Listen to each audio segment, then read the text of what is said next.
Assalamualaikum,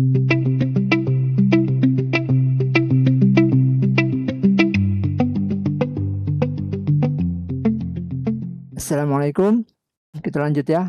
Kita akan fungsikan ini menu edit.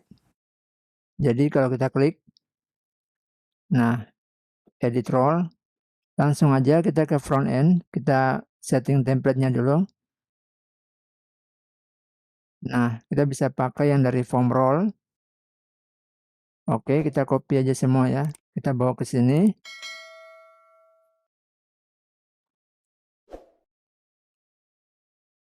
Ini edit role. Oke, view model.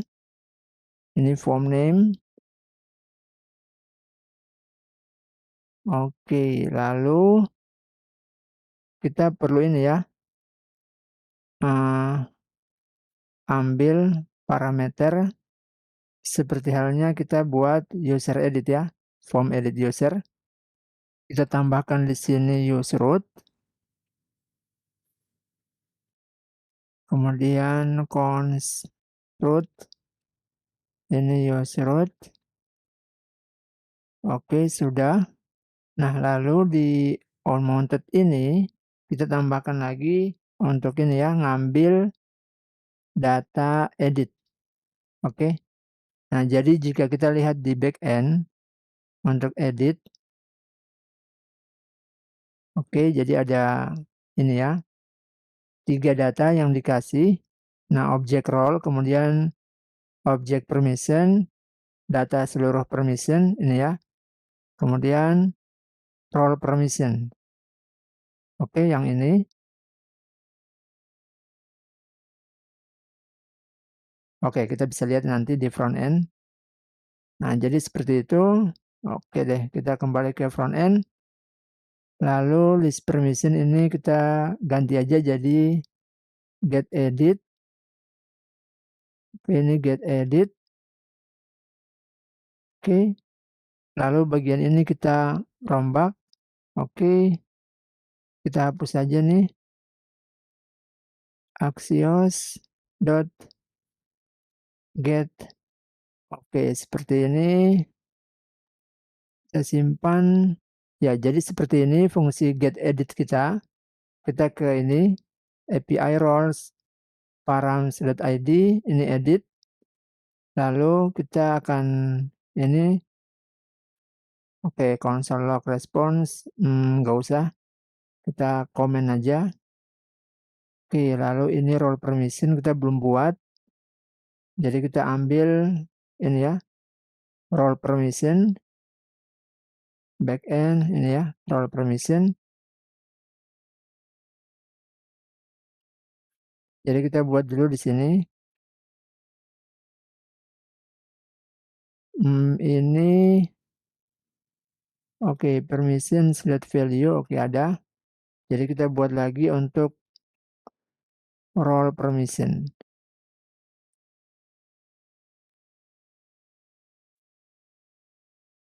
Nah, jadi untuk name-nya, form name ini, yang role ini, ya ini kita bisa ganti jadi role.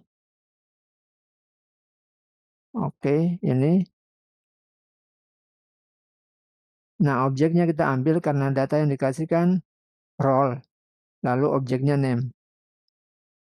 Oke, kita bisa rubah di sini lagi form role. Oke, sudah.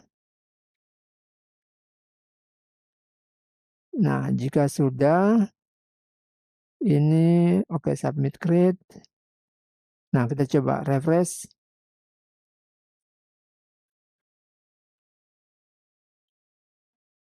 Edit 3, kita refresh.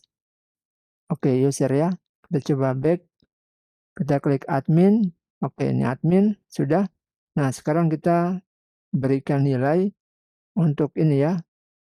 Checkbox-nya jika admin maka akan menyesuaikan dengan nilai yang ada di database. Oke, jadi kita bisa cek kembali ke front end. Nah, ini kita kasih uncomment kembali, kita bisa lihat ya. Coba kita inspect elemen, biar teman-teman tidak bingung nih. Ya walaupun saya juga bingung. Oke, kita refresh. Nah, kita bisa lihat data yang dikasih, ini result, ada data, sorry, maaf, ini edit ya, kita ke edit dulu nih, harusnya diedit, kita klik admin. Oke, kita bisa lihat result, role, ini permission. Nah, jadi role langsung ya, name admin, jadi kita ambil role dan name. Kemudian untuk role permission datanya seperti ini. Nah, ini nih, 1, 1. Jadi yang dikembalikan dari kita punya backend, jika kita gunakan plug kayak gini, nah berarti ini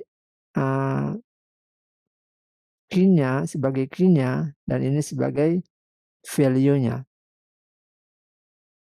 Oke, jadi bisa dilihat. Nah seperti ini, 1, 1. Key-nya 1, ID 1, dan value-nya pun ID 1 nih. Oke, jadi sama ya. Nah, seperti itu. Oke, kita kembali ke front end. Nah, sampai sini kita sudah ambil.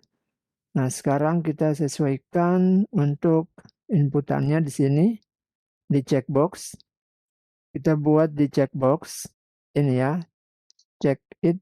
Oke, sama dengan, sorry. Ya, kita akan buat sebuah fungsi untuk ngecek dan kita akan kirimkan 2 parameter yaitu index dan ini ya, ID dari permission. Dari sini ya, data permission. Nah, lalu kita buat di sini fungsi itemnya nih, const is item check it. Oke. Oke, scriptnya seperti ini. Nah, kita bisa lihat jika value, value yang dikirimkan ID ini ya, ID permission. Oke, jika ID yang dikirimkan ini, kemudian index posisi array-nya, value-nya ini kalau sama dengan role permission dot value, oke, nilainya yang indeks yang berupa indeks. Nah, ini agak bingung nih. Nah, gimana jelasinnya? Oke, intinya ya kita kasih nilai di form.value ini yang di bagian permission. Nah, posisinya tuh indeks sama dengan value. Kayak gitu ya. Coba kita lihat aja hasilnya. Admin, oke. Admin sudah benar semua. Kita cek di edit. Oke, user edit, user delete. Oke, benar ya. Jadi logiknya benar. Nah, ini maksudnya ya. Ini kan ini nih objek ya. Jadi value-nya kayak gini. Jadi kalau kita cetak console log, misalnya nih permission, oke, kita tambah aja. Ini sama dengan, lalu kita cetak yang ini.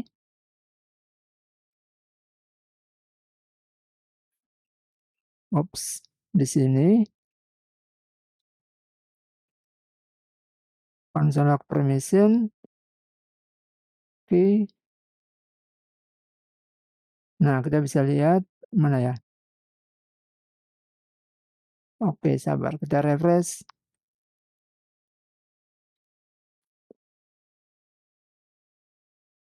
Nah, ini teman-teman bisa lihat permission 2, permission 3. Jadi form.value permission index ini ID 2 nih yang keluar nih hasilnya nih. Oke, jadi ini kan ID 1, ini ID 2, dan ini ID 3. Jadi cocok, ya kan? Oke. Nah, lalu jadi kalau kita value, kita buat value ID permission itu sama dengan role permission. Oke. Role permission dari ini, dari user-nya nih, ini relasinya ya.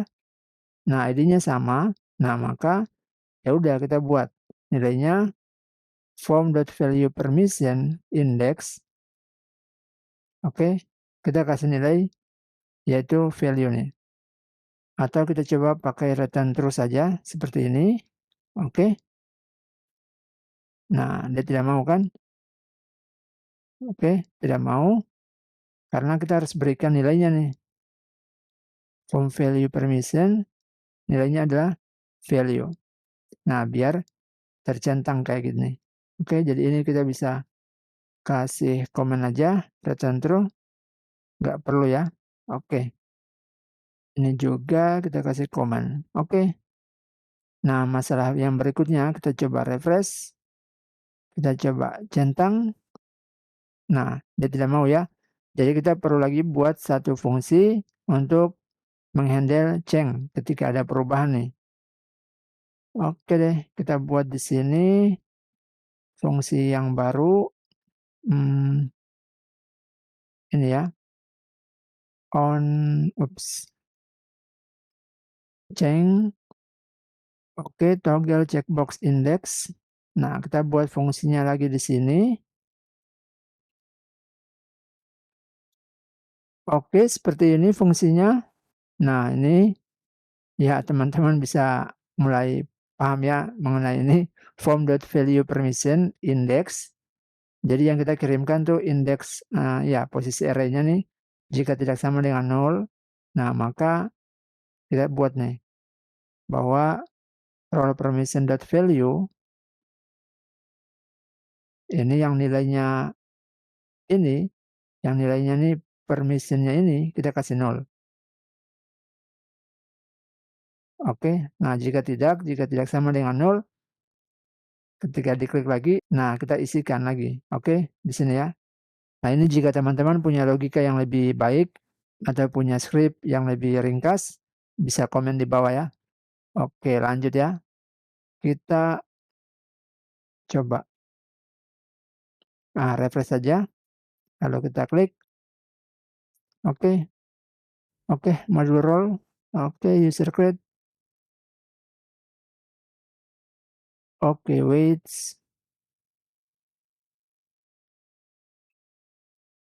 Oh. Oh, berarti masih ada yang error.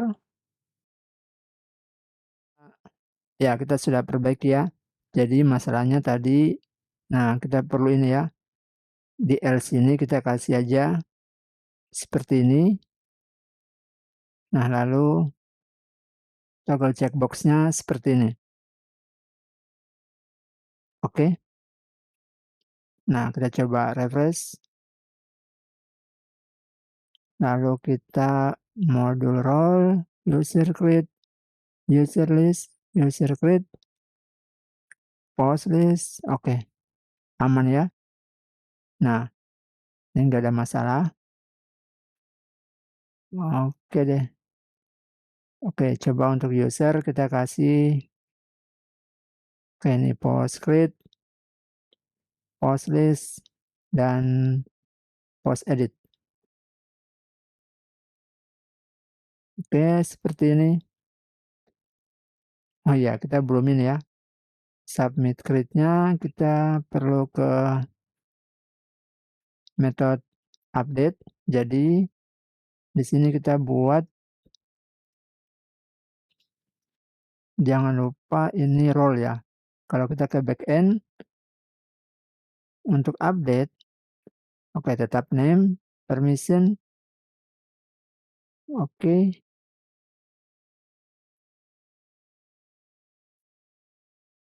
Ya, kita kasih di sini metode put. Oke. Oke, submit ini kita rubah aja. Submit update. Kita panggil di sini submit update. Oke. Ini update. Info, oke.